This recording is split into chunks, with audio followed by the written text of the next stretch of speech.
high energy seminar we have this semester. And our first speaker today is Dr. Anna Pancoast. Anna is an Einstein Fellow at CFA, and she got his PhD degree from UC Barbara in 2015. And before that, she got her bachelor's degree in 2009 from Harvard College. And Anna's research interest is mostly in the inner region of supermassive black holes. And today she's going to talk to us about NGC 5048. Thank you so much. Yeah, it's an absolute pleasure to be here and tell you about a project that I've been involved with, monitoring one specific AGN, literally to death. And this object has been looked at numerous times in the past, but what I'm going to show you is basically the most comprehensive reverberation mapping data set that we have to date. So this project involved a number of people. I would say the chief co-conspirators are up here, and the papers that have come out of this project so far are listed here. But really, this mostly encompasses a lot of the data papers. So there's a lot of analysis that's still going on in papers planned for the future as additional, especially modeling, is underway. But to motivate quickly why we would spend so much time looking at a single source, outside of the local universe, the way that we can measure black hole masses most precisely is using AGN. So if we care at all about black hole evolution or the role of black holes in galaxy evolution, then we need to be able to measure their masses outside the local universe. And the way we do this is by substituting time resolution for spatial resolution and resolving the motions of gas in the broadline region around the black hole located here. Okay? So in this region, gas is moving so quickly around the black hole that the emission lines from that gas are actually broadened, hence the broadline region. And so, of course, you need two different pieces to measure a black hole mass. You need to know the velocity of this gas, and you also need to know how far away it is from the black hole. And for that, we use a technique known as reverberation mapping, which is fairly simple to explain. We have gas that's moving around the black hole, and ionizing photons are generated in the accretion disk, and they are stochastically variable with time, so you can monitor them and make a light curve. But these photons also go out to the broadline region where they are reprocessed as broadline flux, which you can also monitor. And then you can take sort of the difference in time between variability features and correspond that with a distance or a light travel time from the accretion disk out to the broadline region. And so putting together the width of the broad emission line with the time lag, we can get a black hole mass, where the final piece of the puzzle is this normalization factor F, which basically encapsulates all of the detailed geometry, dynamics, and orientation of the broadline region, which unfortunately we can't spatially resolve to figure out what it is. And because of this, it ends up being one of our biggest challenges in the traditional reverberation mapping approach. And so instead, we use the relationship between the black hole mass and the stellar velocity dispersion of the host galaxy bulge, the M-sigma relation, for local black hole masses with gas or stellar dynamical masses. And we assume the reverberation map sample should lie on top of that, calculate an average value of the normalization factor, use that as F, and get black hole masses that agree with local black holes. Unfortunately, this adds a significant uncertainty up to 0.4 dex, which is a factor of 2.5 in individual masses. So, reverberation mapping is a great approach to, measure black hole masses farther away, but it also takes a lot of data. So you need to monitor an object spectroscopically to get the line flux, and also generally photometrically to get the continuum. Fortunately, we don't have to do that necessarily. So there's a wonderful relationship between the size of the broadline region, specifically for the optical H-beta broad emission line, and the AGN luminosity in the optical. So this is a quite tight correlation. And what it allows you to do is not do reverberation mapping at all, but just take a single spectrum and take the AGN continuum and use that as a proxy for the time lag. And so now you can apply what we've learned from a sample of only about 60 good reverberation mapped objects in the local universe to measure black hole masses in quasars at any redshift, thousands of objects, anything you can get a spectrum.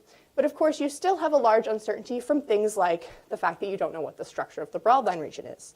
So a lot of my work is focused on trying to remedy this. And the two main approaches that have been taken are to either try to infer what the distribution of response is in a non-model dependent way, using, for example, Keith Horn's code memecho, where you're basically trying to get what the distribution of time delay and velocity is for how much emission you get at each point in this map, okay? And you can interpret this in terms of a specific broadline region model.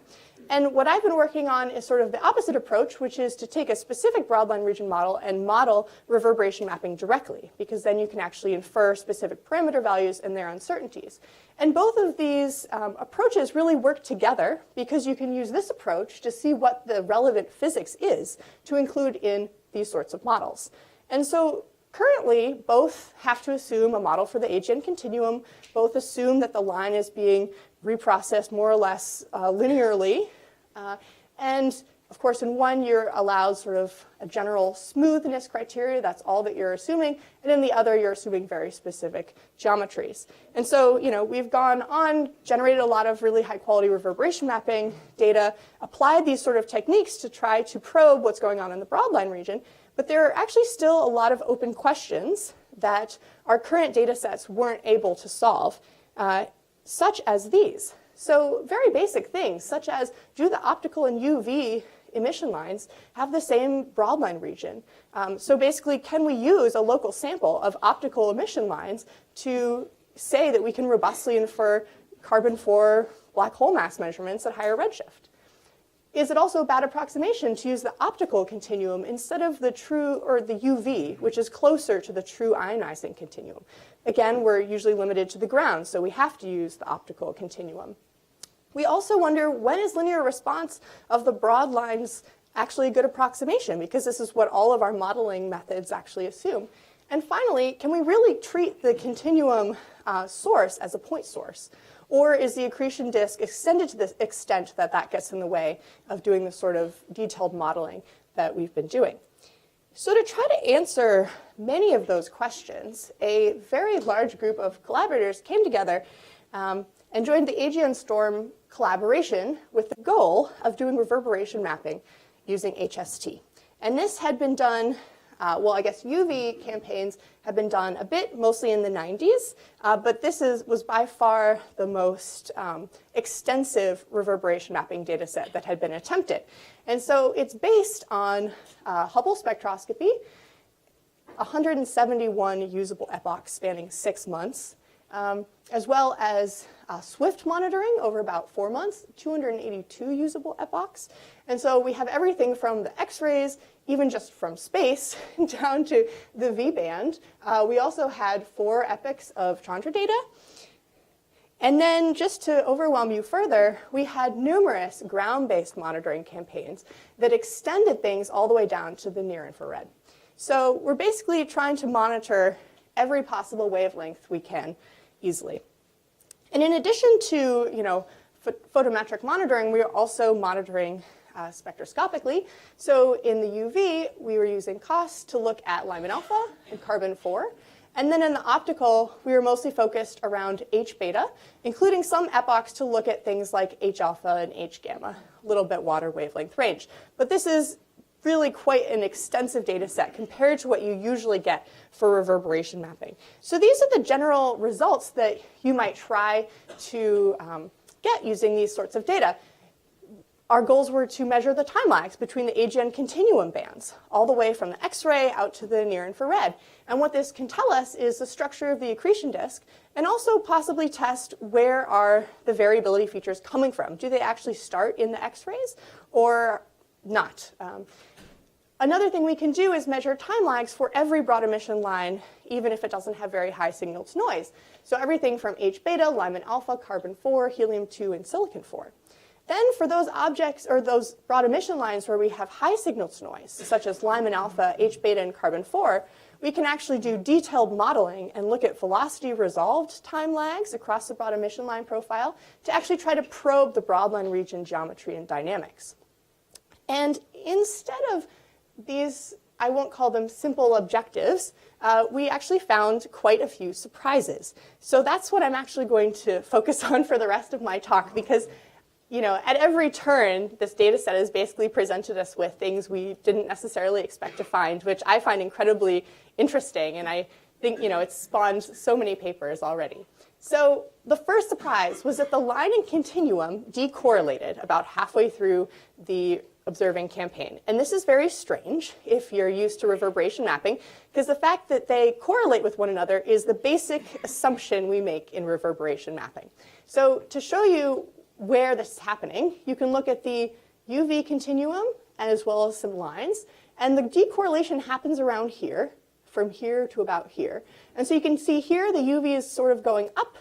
In Lyman alpha, it's flat. Silicon-4, it goes down somewhat. Carbon-4, it goes down significantly. And in helium-2, it's also sort of flat. So to see it more perhaps obviously, if you take the carbon-4 light curve and you shift it to align with UV, so you basically take the time lag from this part of the data. So you can see they align very nicely. The black is the continuum and the colors are the shifted carbon-4. You can see that there's this crazy deficit of line flux for a huge part of the campaign. So something is going on that has dramatically changed our basic linear response assumption about what's happening in reverberation mapping. And it actually depends on which line you're looking at. So there's a slightly different feature for H beta and helium-2 in the optical. And it also depends on what part of the emission line profile you're looking at. So if you break the emission line profile up into little chunks and you look at, say, the extreme blue wing, there's a very large discrepancy. Whereas if you look in the middle of the H beta line profile, the discrepancy becomes much smaller. So there's all kinds of information in these data about what exactly is going on here. And before I talk to you about maybe some of the solutions, I'm going to show you a bunch more surprises. Okay, so another surprise was the fact that when we looked at the velocity resolve lags across the emission line profile, something that is typically used to at least hand-wavily say what the dynamics might be in the broadband region, we saw this very strange double-peaked line profile, or double-peaked signature, okay? This is what we usually see. We usually see something that peaks in the middle, and sometimes it has sort of a high tail on one side. These asymmetries, this one, for example, and this one, are usually associated with inflow and outflow. And what is more typical is something that's actually just symmetric like this. And this is interesting because this is actually a previous data set for this same object, NGC 5548, from 2007. And you can see it has this beautiful, nice, symmetric structure, which we usually interpret as being simple orbits in a disk. And yet, this is what we're seeing in H beta, in Lyman alpha, and not so clearly in carbon-4, which actually might make you worry and say, well, what is going on in carbon-4 that's so different from H beta? And do we have to worry about the structure in these different broad emission line regions being different? Okay, so then the third surprise is the fact that the general time lag that we measure for H beta is significantly smaller than we would expect from the radius-luminosity relation for this specific source. So I showed you the radius-luminosity relationship for the entire reverberation map sample before, but AGN vary, so they each also have their own radius-luminosity relationship. And this is what NGC 5548 has done previously. This is an incredibly well-studied object, as you can see. And yet, starting in 2012, this is the 2014 data from AGN Storm, and here's some more recent 2016 data. The points are all much smaller in terms of time lag than you would expect based on their AGN luminosity. So now to move on to the accretion disk, you can take all of those continuum light curves I showed you, calculate time lags between them, and basically map out what the time lag is as a function of wavelength, or if it's more helpful, band up here. And so these are the data points. And to guide your eye, this is a Sakura-Sinyaev thin disk accretion model with an accretion rate of 0.1 Eddington. So something that would be reasonable for this source. Instead, the data lie about a factor of 3 times larger time lag than you would expect from a thin disk theory. In fact, you would need kind of ridiculous accretion rates, much different than you would sort of naively calculate given the luminosity and black hole mass for this object in order to match the data. So, the reprocessing model itself seems to do an okay job of fitting the data. It's just that the entire thing needs to be expanded by a factor of 3. And this is not the only data set to show this, although I would say this is probably the absolute best example of all these different bands over such a wide wavelength range. So, instead, if you look at, say, Pan-STARRS medium deep field data, so this is work done by Yanfei Jiang here at the CFA, and so the 39 best objects that he looked at redshifts of 0.3 and 1, so different redshifts than NGC 5548, also show this. So if you look at the GR, GI, and GZ lags, they're also about a factor of 3 larger than you would expect from theory. Okay, so surprise 5, sort of building off this same plot, is the fact that we do absolutely determine a time lag between the UV and the optical. Okay, so if you're using the optical in order to measure a black hole mass, using anything other than the standard technique where you use an F factor, because the F factor can absorb all kinds of biases and uncertainties, then you actually have to worry about this, because you're going to end up underestimating the black hole mass by, at least for NGC 5548, I think I calculated it was about maybe 0.1 dex, which is getting, down to the sort of uncertainties we'd really like to get our black hole mass measurements. So this is an important effect. And additionally, the helium-2 broad emission line time lag compared to the UV is actually right here at about 2.5 light days. So the inner part of the broadline region is actually coincident with about the V band where we're seeing the accretion disk. Okay? So it's no wonder that in the past it has been very challenging to measure time lags for helium-2 using optical data. I think that is easy to understand now. So this actually is very interesting, because if you could find other broad emission lines that have small or sort of close in to helium-2, or maybe even use helium-2 and do some sort of modeling with that, then you might be able to actually probe the geometry and dynamics of the sort of outer accretion disk regions that way as well. Okay, so what do all these surprises mean for reverberation mapped AGN in general? Well, I would say, first, apparently line emission does not always need to track the continuum. And you may initially be very worried about that fact, but I would point out that this is an incredibly rare occurrence. And NGC 5548 has been monitored over a 13-year campaign, 2 previous UV campaigns, a number of other campaigns. And in any of those, these signatures would have been you would have been able to see them, and we didn't see them. Okay? People have looked back to make sure. So this is a rare occurrence, and I would actually say it's quite a opportunity, because it gives us a different way to probe the broadline region and the accretion disk and their relationship, to understand why exactly you have this strange decorrelation. Another thing we find, accretion disk can be larger than the thin disk model, means that going forward, we might need to be more wary about using a point source approximation for the accretion disk if it's really a factor of 3 larger. The fact that the broadline region and accretion disk overlap, as I already mentioned, maybe we can try modeling those inner broadlines. And the fact that there is a measurable time lag between the optical and UV, again, we may be underestimating our black hole masses using modeling techniques. And finally, the fact that the Balmer and Lyman hydrogen lines show different velocity resolved lag structures compared to carbon-4 definitely warrants further modeling and investigation, right? Because we want to be sure that either they are really different, or we're fooling ourselves by just looking at the velocity resolved lags. Okay.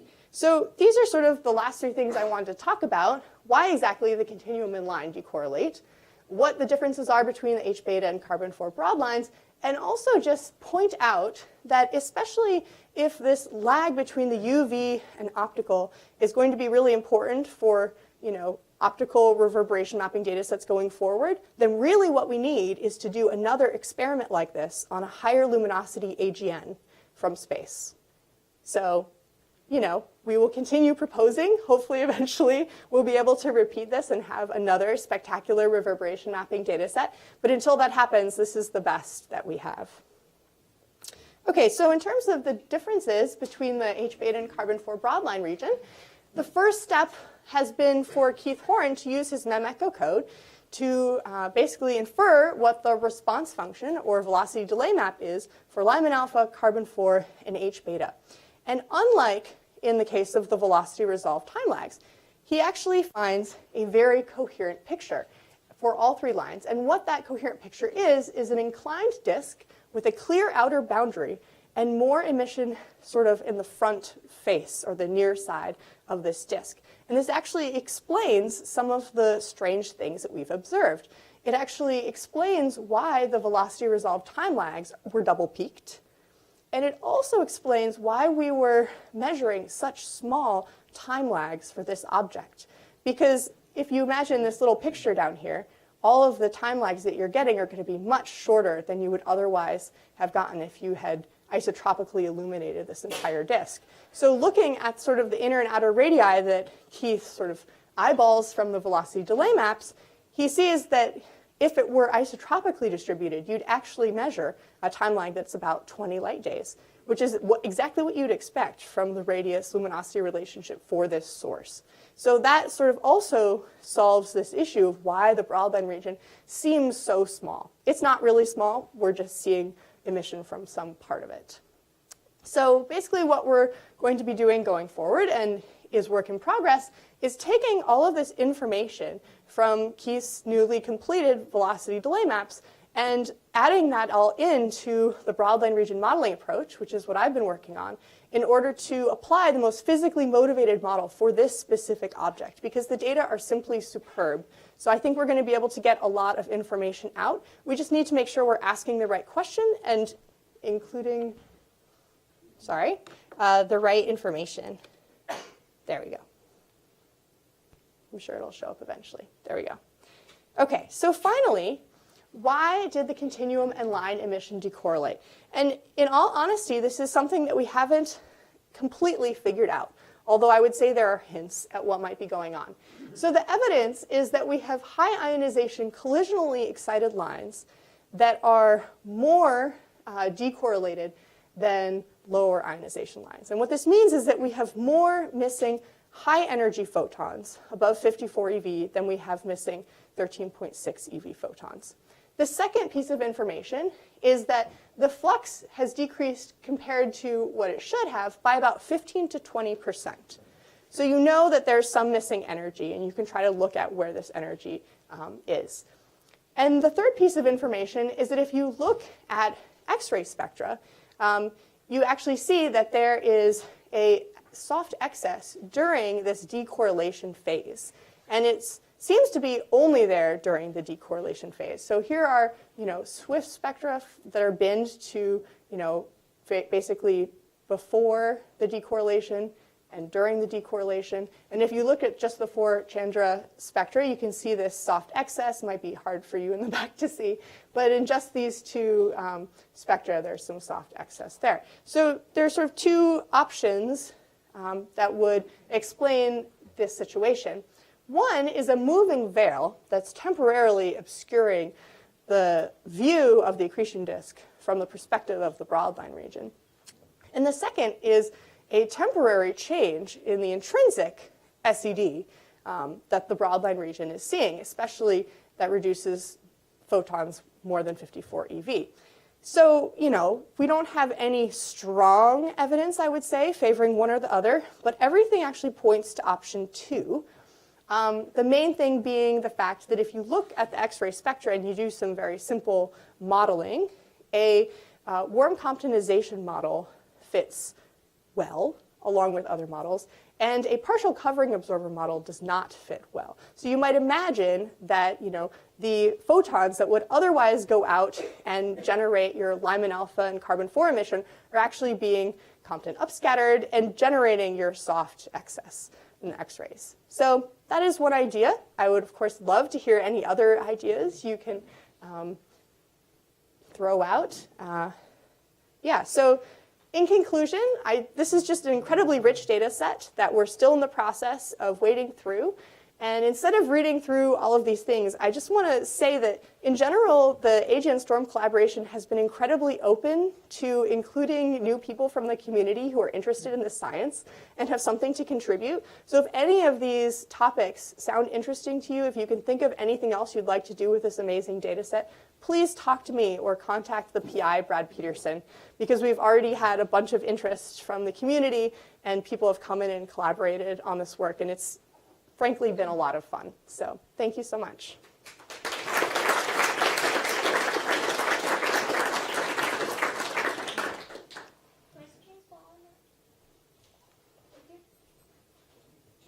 Explanation for the faintness of the far side of the inclined disk? That is a great question, and we don't yet. My hope is that we can come up with some sort of comprehensive broadband region model that at least allow us to characterize what it looks like and try to figure out if, maybe by comparing different disk flaring models or something, maybe we can try to determine that. Because right now it's very hand-wavy, just sort of looking at a map and seeing where emission is greater or less. Presumably there's some hard X-rays or so at the beginning. Have you looked into the SWIFT data, the hard X-ray instrument, which has the broad field of view, to see if you've got a signal? To do what specifically, or just to look at the, do you want me to go back to the light curve? Well, to see what you've got at the same time in hard X-rays. Do you mean at greater energies than this, or? Yeah. Okay. Yeah, so I don't actually know how high energy people have looked at, whether the signal to noise isn't high enough to do sort of more detailed analysis. What I can tell you is that the whole issue of the sort of structure of the accretion disk and how the light may be or may not be propagating from the X-rays or some other source of variability is something that greatly interests the collaboration. So something I did not mention, for lack of time, is the fact that we've done very simple modeling trying to make a reprocessing model to see what you'd expect from the X-rays.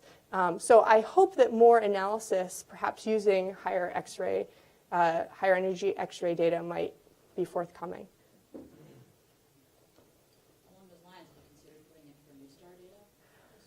So the issue with this is that it really needs to be at the same time as all the other data. So that's one of the unfortunate things about doing a reverberation mapping campaign is you get as much data as you can that's at the same time, and after the fact, things may have changed. I mean, as I showed you in one of the later images, this is already where the source is as of 2016. So it's already changing and perhaps leaving this state where it has a lot of anisotropy in where the line flux is coming from. So yeah, I mean, absolutely. I think if we were to do this again, we would certainly try to, again, incorporate as many different telescopes as we possibly can. You modeled 5548 with the earlier data, right? Yeah. So you got an inclination out. We Does did. it agree with what Heath needs? It actually does pretty well. I would say that the uncertainties on the broadband region modeling work that I did are quite large because the data set I was analyzing was not the best data set. But we have multiple good data sets for this source right now. So we could certainly do a detailed comparison and use that other information as a prior, for instance, when analyzing this data. Does Heath say how much brighter the near side is to the far side? I don't think you can really, well, yeah. I mean, he's basically looking at a map and sort of trying to interpret it. So there's, I would say, less quantitative work being done. He does have, for instance, estimates of the inclination angle and such, but they assume, say, that the disk is very, very thin, which from the other objects we've done broadband region modeling of is not necessarily a good assumption.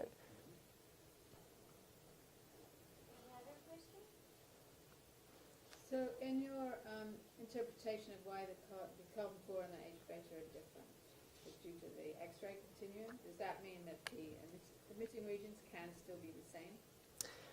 I think it's more, okay, so they're different in that they're absorbed by different amounts, but the broadband region structure that Keith finds is actually very similar.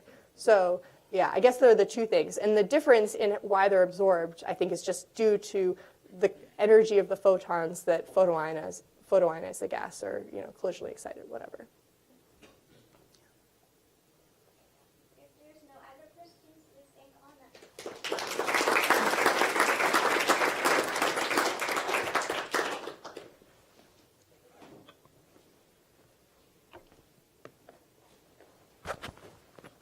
Our second speaker today is also an AGN expert, and he's Travis Fischer. Travis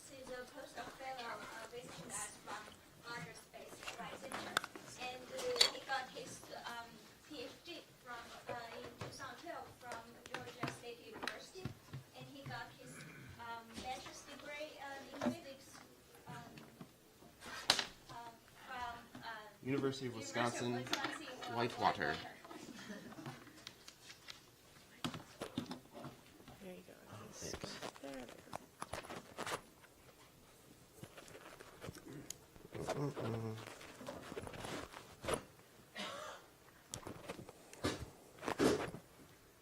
Hey everybody. Hey everybody, can you hear me? Great. So, as was mentioned, I'm an expert. I'm here to talk to you today about some recent results that we have on a nearby AGN to talk about the narrowline region kinematics that we see and coming up with a dissection of the AGN feedback in a spatially resolved sense, which is a really cool. Thanks. Great. Some really cool results, so I hope you enjoy it. So yes, I work with AGN, and we tend to like looking at these AGN and see how they are interacting with their host galaxy. So one of the reasons that we want to do this is because we see this relationship that Anna was showing earlier about the M sigma relationship, where the mass of the black hole correlates with the stellar velocity dispersion. And so the mass of the black hole itself is much too small to be affecting these, so we have to have some sort of other interaction between this tiny little AGN and the host galaxy that it resides in that somehow comes up with this sort of correlation that we're observing. So the popular thing to do right now is to talk about AGN feedback. So there's two types of AGN feedback. There are radio jets, which are these large plumes of radio emission that we see that can extend to kiloparsecs in scale that are obviously on the scale of their host galaxies. However, those are only about 5% of AGN that we observe. So what we were more interested in, and that we're going to talk about today, is the other side of AGN feedback, AGN winds. And so what AGN winds are what we believe them to be are these massive outflows of ionized gas that are evacuating gas from the galactic bulge. And this quenches star formation, and that turns off star formation, and AGN, or the black hole growth. So that's what locks in that M sigma relationship, supposedly. So we can see this feedback, this AGN wind, in the form of the narrowline region. So the narrowline region is the largest structure that is directly related to the AGN, where we have this ionized gas that is tens to hundreds to sometimes thousands of parsecs in extent. And so what we think previously what's happening here is that these clouds are traveling from the nucleus and are doing this evacuation as they travel outward. So we've previously looked at this with AGN with long slit spectroscopy to observe these kinematics in motion. And so we would see that the narrowline region clouds are traveling hundreds to thousands of kilometers per second, much faster than any sort of rotation kinematics, so we have to accredit them to some disruption happening. And so these gas clouds are traveling at very high velocities outward from the nucleus. And so the initial idea then to model this was to say, okay, you have these clouds that are traveling from the nucleus, and they accelerate for some reason. They're being blown out, and then at some point, some turnover radius, they begin to decelerate and return back to systemic velocity. But they're imparting this energy then into the host galaxy and doing this evacuation process. So we had these observations, and we came up, Crenshaw and Kramer in 2000 came up with a pretty nice model to try to explain this, where they said that these high velocity gas clouds that they're seeing are the edges of this narrowline region. So the edges of this narrowline region are these clouds that are being driven outward from the nucleus, and they are accelerated, like I said, to some peak velocity and then begin to decelerate. And so they would apply this three-dimensional model. You'd take a slice through the three-dimensional model and compare it to your 2D long-slit spectroscopy data, and you'd come up with a best fit to match both the morphology of the O3 region and then the kinematics of the O3 gas. And from there, we'd come up with an inclination, an opening angle, to try to explain the kinematics that we're seeing from this nuclear outflow. And so this was a pretty popular model. There's been many papers that also use this outflow model for their own sort of modeling of the narrowline region, and it was pretty, we were successful in coming up with inclinations of the AGN, which was a popular use of this model, that was kind of going hand in hand with some of Anna's previous work where she was using broadline inclinations to come up with the orientation of the AGN. So this was great.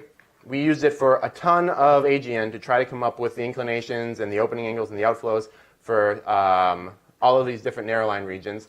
And so one of the models that I had done myself independently was Markarian 573. And so Markarian 573 has this really beautiful elongated narrowline region structure. So this is a structure map, which is just a continuum image that has an enhanced contrast that shows mission line gas as the lit up portions, and then dust structures as the dark bands here. So we can see nice dust lanes, and also we see the nice bands of ionized gas traveling outward from the nucleus. And so we were able to observe it with STIS, there was archived STIS observations. We were able to track the motions of the gas, and we fit an okay model to it to come up with the orientation of the AGN. So unfortunately, the model fits very nicely to the interior gas, but the gas that's out at 3 to 4 arc seconds did not fit very well at all. So with only one long slit observation, it's very difficult to understand what's happening in the whole narrowline region. And so it's not very easy to go back and ask the TAC for more time to figure out what's going on here with HST. So the better idea is to move into 2D or 3-dimensional spectroscopy. So instead of using long slit spectroscopy, we went to move on to integral field spectroscopy, which is a super handy new technique where you're taking essentially a 2D picture, and that each individual pixel in that picture, you're getting an additional dimension of a spectrum. And so you can take a picture and then see how the gas is moving in each individual pixel of that image to get a much larger amount of information than just a long slit observation. So the IFU, the integral field unit that we went with for these observations, is Gemini NIFS. It's an infrared IFU. We chose it because it has the best angular resolution of any of the IFUs that we could get our hands on. And so it gives you a bunch of neat information, including sulfur-3, which is similar in ionization potential to the optical gas that we have observed previously. But we also get a bunch of other stuff for free, like iron, hydrogen lines, molecular hydrogen, and stellar kinematics, which is really neat. So this is IFU observations of AGN are nothing new. Lots of other people have done similar analyses of different targets using other IFUs, Gemini GMOS, Keck Osiris, VLT Symphony. There's a lot of really great works that are already out there looking at other AGN in their 2D kinematics. So we said we want in on that. We want to figure out what's going on with Markarian 573. We want time to observe this, please. And they said, OK. So to look at our observations then, so this is the sulfur-3 gas. Same ionization potential as O3, so you can see that the structure of the sulfur-3 here mimics the white emission here, which is the oxygen-3 in the imaging. And so when we look at the individual kinematics for each individual pixel, we can see that the velocities are split up into two different kinematic components. We have high velocities close in along this linear feature, and then there are much lower, more systemic velocities that are related to these arc structures further out. Okay? So if we compare that to our HST observations, we see we're getting the same thing. The high velocities close in, and then as you go further out, you're getting the lower velocities. So this is already telling us something new in that the structure, we can identify the kinematics to the structures that we see in imaging and see that they're traveling in opposite directions. And so this is going against our model already and saying that the high velocities in one direction were a front of a cone, and then the velocities going in the opposite direction were a back of a cone, where now we can see that this is actually just different structures traveling in different directions, probably in a similar plane. So the ionized gas by itself isn't telling us too much information, but you can also get in your infrared observations molecular hydrogen. So molecular hydrogen is typically outside of the narrowline region, outside the influence of the AGN. So if we compare that to where the structure of the ionized gas is, we can see that molecular gas is connecting the arcs of emission that we see in ionized gas to the linear structure that's close in with the high velocities. And you can actually see that the structure here, the molecular lanes here, mimic where the dust lanes are in our structure map imaging. You can see knots 1, 2, 3 as knots 1, 2, 3. So the dust lanes here are actually where the molecular hydrogen is hiding. And so we also see that the velocities between the knots of emission and the linear features are connected with the structure of the molecular hydrogen bridge as well. So if we stack them on top of each other, we can see a continuous story where the knots of sulfur-3 and the molecular hydrogen are interwoven near the two-dimensional opening angle of the narrowline region. So if we said that the ionization cone in the AGN is kind of traveling north-south here, we can see along the edges, we're seeing the inner surfaces are lit up in sulfur-3, while exterior to them, we're seeing the emission in hydrogen, molecular hydrogen. And so what we're suggesting then that we see here is that these high velocity ionized gas clouds close in are these localized clouds of accelerated gas that are being accelerated, driven off of molecular gas lanes that are coming into the narrowline region from the side. So we can determine if this is actually outflows or some other sort of form of kinematics by comparing the kinematics of the molecular and ionized gas to the stellar band heads. So also in the infrared, you got CO band heads at 2.3 microns, and that gives you a very nice rotation velocity curve here, which we come up with a model to model the rotation. And then we can subtract that the velocities of the gas, or the model from the velocities of the gas, to see the linear, where the linear feature here is where we're seeing the velocities that differentiate themselves from rotation. And so molecular hydrogen lanes we can see here have a difference, a residual, about 25 kilometers per second. You're getting a resolution of 30 kilometers per second in your NIFS data. So that's pretty close to systemic. But then as we get close to the axis of the narrowline region, we can see that the material starts getting driven outward. Okay? So at small radii, we're seeing that the clouds of both ionized and molecular gas are not following rotation, but are actually in outflow. So we can compare this to kinematics at greater distances and seeing how, if they agree with the outflows versus rotation. So we start off with including, again, our stellar kinematics to figure out what in the host galaxy is rotating. And then we can return with, this is Apache Point 3.5 meter dual imaging spectrograph spectra. So these are long slit spectra that we create a spider web, or a pseudo IFU, if you will, of the ionized gas. And we can see that the ionized gas here kind of replicates the rotation curve of the stellar kinematics close in. And so if we use our disk fit modeling again, we can come up with a rotation, a pattern for the extended gas that mimics the rotation for the stellar kinematics close in. And if we mask the kinematics of the APO data near the nucleus, because we know there's contamination from outflows there, we see that it matches very nicely with the rotation curve of the stars. So the extended the extended narrowline region here, the O3 gas at greater distances, is not exhibiting outflow, but we're seeing it more in rotation. So that creates a new definition then of what we're seeing with this AGN ionized O3 or sulfur-3 or any ionized gas morphology, is that the spatially resolved structure that we're seeing is consistent with an interaction between the radiation from the AGN and material that resides already in the host disk. So you're not requiring yourself or the AGN to be launching any material out to distances of hundreds to thousands of parsecs. The material is already there waiting to be driven outward. So that's a cool hypothesis. Can we start explaining that with a little bit of physics? So to figure out if we can drive gas outward just by using the radiation from the AGN, it's just a simple comparison between the radiative acceleration from the AGN versus the gravitational acceleration that the gas experiences as it goes out to greater radii. So for the acceleration outward, we include this, which is basically relying on the luminosity of the AGN itself and the distance that the gas is located from the nucleus.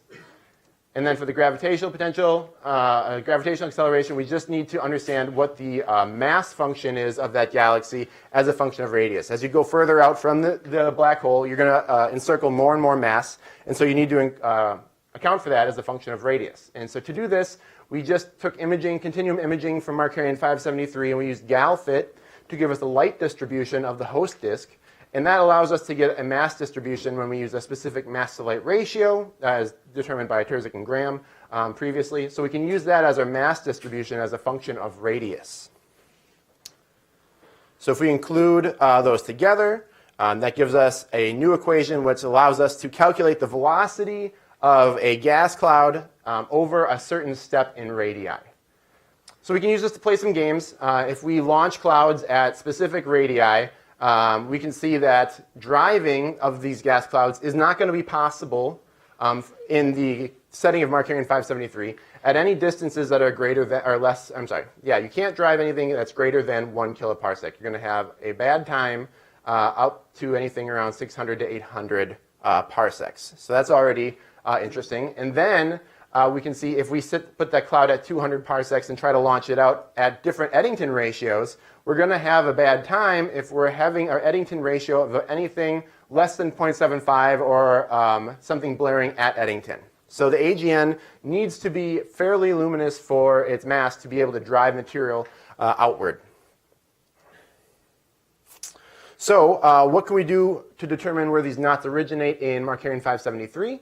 So we can look at the velocity and the distance of each knot in the deprojected form. So if we are hypothesizing that this material all originates in the host disk, we can deproject the observed distances and velocities that we see for the plane of the host galaxy. And so that way we can come up with a true velocity and a true distance of each knot of emission. And if we plug those in here, we can come up with an integral to figure out what the travel distance each cloud must travel to come up with the velocity that we observed for each one of these clouds. And so we find then that the travel distance for a majority of these clouds is only on the scale of tens of parsecs. All right? So this is consistent then with our interpretation that these knots of emission are originating in these molecular clouds that are already outside of the nucleus, coming in from the side of the radiation bicone. So the material comes in, is being ionized, and then radially driven outward. So the only cloud here that's not really agreeing with this model is knot G. And so knot G has a travel distance where it's actually traveling hundreds of parsecs. And so this cloud is actually originating, if you draw a circle around knot G, it originates from knot E. And knot E is the only point of emission outside of the nucleus that has several coronal emission lines. And so what might be happening is that this particular knot is just getting blasted with radiation, and large amounts of gas are being sheared off of this and driven out as an entire knot of gas. And so that might explain the difference in velocity for this knot G versus the rest of the knots that we observe. So if we can say that all of these clouds are being driven outward due to in situ acceleration, what kind of information can we get on the extent of these narrow-line region outflows in Markarian 573? So deprojecting the observed distances that we have here, we're seeing that all these clouds originate and have traveled no more than 750 parsecs. And so that is possibly a problem when we're trying to figure out if outflows are sufficient to evacuate a typical galaxy bulge. So if you think that the radius of a typical bulge in a host galaxy is 2 to 3 kiloparsecs, these outflows are not traveling nearly far enough to do the evacuating of the entire bulge. So that's a question mark. So this interpretation kind of makes sense with other observations that we have. So these are mass outflow rates as determined by Mike Crenshaw in 2015 for NGC 4151. He measures that there is a maximum outflow rate of about 3 solar masses per year out at 80 parsecs from the nucleus.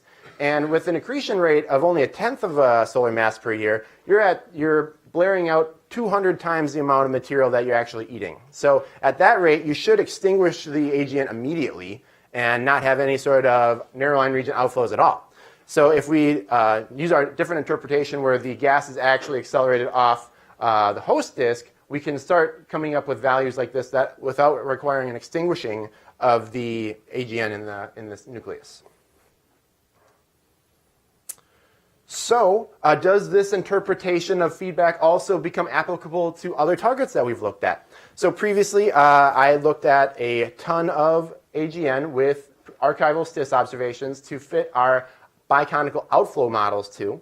And we found that roughly 1/3 of the targets that we observed could fit this biconical outflow model, where the rest of them had kinematics that were either we deemed ambiguous, which kind of looked like rotation, or complex, which were really knotty and didn't make much sense at all. And so if we try to apply our new interpretation here, we can start to see that maybe that these high velocity kinematics that we're seeing close in are the feedback that's present in all of the AGN, whereas the more extended low velocity kinematics are the general rotation pattern that we're seeing of the material further out in the host disk. All right? So we can take Markarian or NGC 3516 as a specific example. If we look at the imaging here, we have two, well, the imaging here is supposed to have two nice spiral arms that are lit out here, which we can see to have the low velocities, which we might suggest is rotation. And we can see, oh, and then we have this high velocity knot, which deviates from rotation, and that can be noticed right there. And so if we look at our stellar kinematics, we see that they agree with the blue shifted rotation to the northeast, and we have the red shifted rotation to the southwest. Great, that agrees with what we're seeing here. And then we can also see at the ionized gas kinematics, sulfur 3, that there is a very distinct knot of emission in the blue shifted emission that's right here, which is what we see. So if we look at another structure map image of NGC 3516, we can see that there is a large dust lane that's reaching over or in front of the nucleus from the spiral lane that we can see further out. So this material is arcing over from the dust lane to the nucleus. And what might be happening here then is there's a lower lying limb of this dust lane that is being ionized by the AGN and then driven back out toward the molecular dust lane, and that thus is becoming blue shifted. So a couple more examples. This is an IFU observation of a type 1 AGN, Markarian 509, where we were looking at this checkmark type feature here, wanting to know what was going on. So this checkmark feature is this blue shifted feature that's coming into the host disk and running into it, and the material is then being accreted, ideally, by the AGN. So this is some sort of feeding event. But then if we look at the majority of the sulfur-3 emission, we see it's in rotation, which was puzzling to us. So another paper, Guilin Liu et al. In 2015 also said, hey, you guys missed that there's a red-shifted spherical outflow on top of your rotation pattern. So that doesn't necessarily make sense to me. As a red-shifted spherical outflow, you shouldn't be able to see that because the host galaxy would be obstructing your view. So what might be a more plausible explanation is that you have rotation, and then on top of the rotating disk, you have radial outflows. And if that's the case, if you have a blue-shifted rotating disk, that is in the background, and the outflowing gas would be traveling in a red-shifted direction radially away from you. So that would give you this red-shifted emission that they're seeing. And then Thaisa Storky-Bergman looked at NGC 4151. This is something that we've also modeled with our biconical outflow models. So for our new interpretation to be correct, we have to kind of be able to explain what we previously modeled with our new interpretation. So this is IFU data for the iron 2 line. It's not the exact same as O3 and sulfur 3. It has a smaller ionization potential, but it works for our example here right now. So if we take the outflows that they observe, here's blue shifted outflow, and then here is red shifted outflow in this biconical structure that we've seen previously.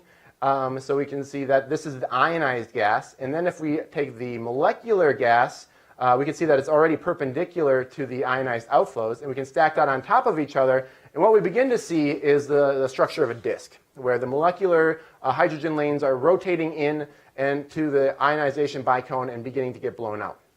And so we can see this. This is a 550M. This is a medium band continuum image of NGC 4151. And we can see the narrow line region structure here. But we can also begin to see the dust lanes here. And if we overlap the molecular hydrogen, you're going to see it comes up here and here. And it matches up fairly well with the structure of the molecular hydrogen lane, or the dust lanes that are coming in and likely being lit up by the AGN radiation. So our new interpretation then of these long slit observations is that the high velocity, high full width half max gas is this outflow that we're seeing, this driving, this radial driving. And then what you cannot see in this particular image for some reason is there's a very low full width half max, very faint, very extended kinematic curve, which is very similar to rotation, consistent with our observations. So what we're seeing nearby suggests that outflows are not going to be traveling at distances that are equivalent to radii of typical galaxy bulges. So maybe at higher redshift, quasars are going to be more successful in this process. Boy, I wish we had an IFU that was going to be able to look at these super faint, super redshifted targets. We do, just kidding. It's going to be JWST. It's going to be amazing. So looking at quasars at higher redshifts with JWST is going to allow us to see if these outflows are going to be more successful in creating feedback in more luminous targets. I have a somewhat of a good idea of what the answer to that's going to be. We have some HST imaging and long-slit spectra of some nearby quasars, but I don't have time to talk about that right now. However, there is a quasar T here in the library at 3 p.m. on Friday, and I'll talk more about that then. So if you'd like to hear more, please stop by. But other than that, we can here's some take-home notes, and we can take some questions. Thank you very much.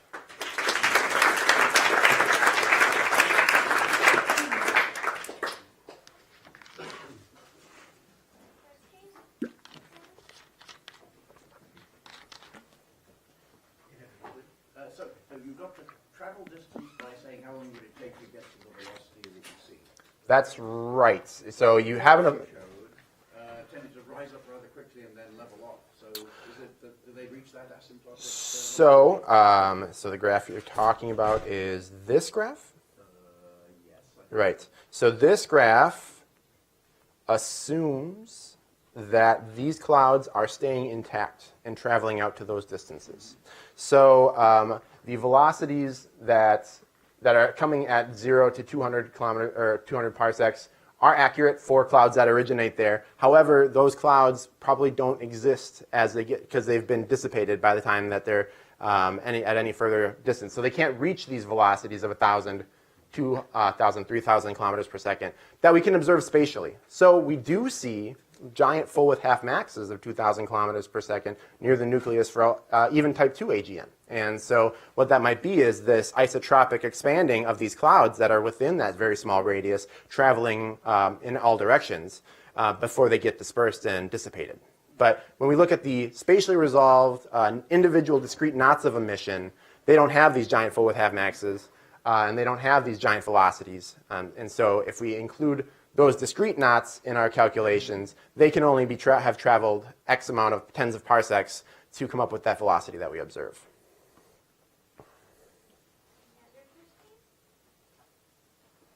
If not, I wish everyone a happy and productive summer. We'll be back in September. Thank